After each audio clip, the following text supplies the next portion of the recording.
Have you ever had a favorite childhood toy? One that felt so real, you'd swear it had a life of its own. Well, today's story, shared by our subscriber Luke from Rio, takes that feeling to a whole new level of terror. Thanks for sharing this with us, Luke. And if you have a chilling story of your own, send it our way.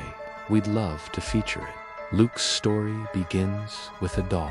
Not just any doll, but an old porcelain one he found in the attic of his new home. It had glassy eyes that seemed to follow you and a painted-on smile that felt more like a smirk. He didn't like it, so he placed it high on a bookshelf in his bedroom, facing the wall, and tried to forget about it. The first morning, he woke up with a strange feeling. He glanced at the shelf, and the doll was still there. But now it was facing forward, its glassy eyes staring right at him. He brushed it off, thinking maybe he'd just forgotten how he left it. He turned it back towards the wall and went about his day.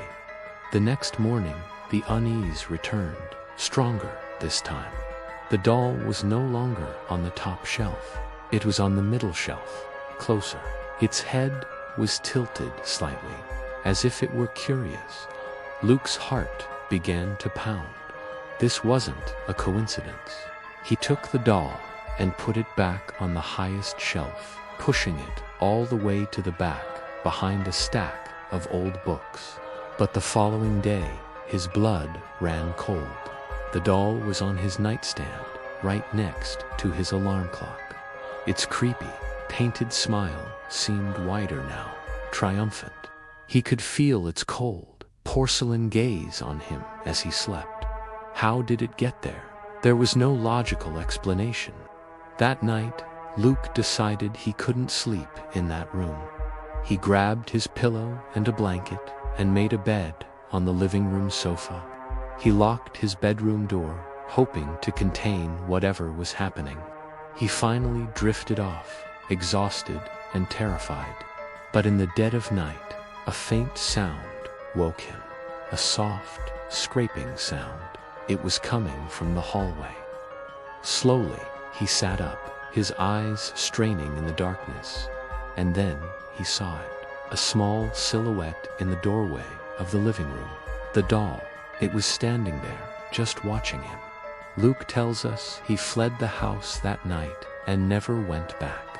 He doesn't know what the doll wanted or how it moved. Some things, he says, are better left unexplained. What do you think? Could a doll really be possessed? Let me know your theories in the comments below. Thanks for listening to Luke's terrifying experience. If you enjoyed this story, please hit that like button and subscribe for more chilling tales from our viewers. Stay safe and always check your shelves.